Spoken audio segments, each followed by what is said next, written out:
Thanks for joining us at 6. New details on a shooting investigation involving a San Benito police officer. We've learned it could take months to solve. This is the latest officer-involved shooting in Cameron County.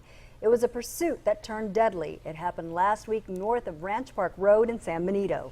Investigators say police opened fire on 21-year-old Ricardo Trevino when he drove towards officers hitting a police unit.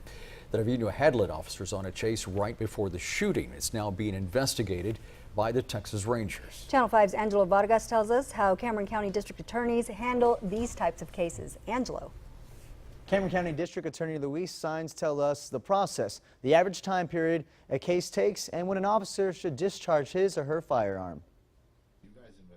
Cameron County District Attorney Luis Saenz says the county experienced 7 officer-involved shootings in the last 3 years. It is very traumatic for an officer to take another human life.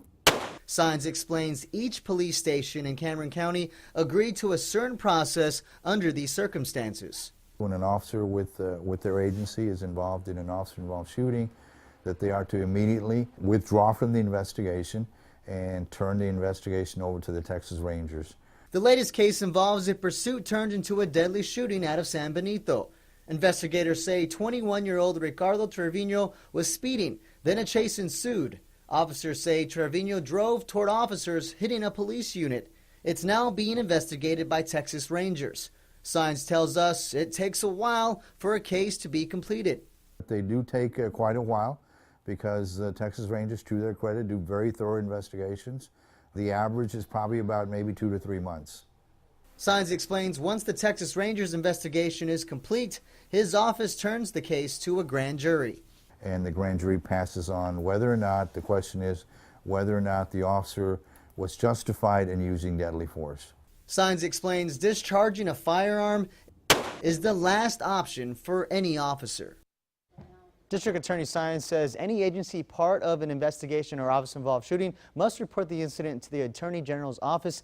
We reached out to the San Benito Police Department for a comment. We have not heard back from them.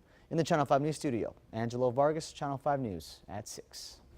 We wanted to know what other options officers have before firing their weapons. This is a Channel 5 News Extra. Cameron County DA Luis Saenz says officers can slowly back off, negotiate, and/or isolate the person to keep everyone else safe. He adds sometimes these alternatives are not used because of time. Saenz explains a credible threat can come in a matter of seconds, giving the officer only a short amount of time to react. Again, Cameron County DA Luis Saenz says officers involved in shootings are always investigated. That individual's officer history is looked into to determine, his intent, or to determine his training, or to determine his experience. Saenz also explained an officer's personnel record is also looked into as part of the investigation.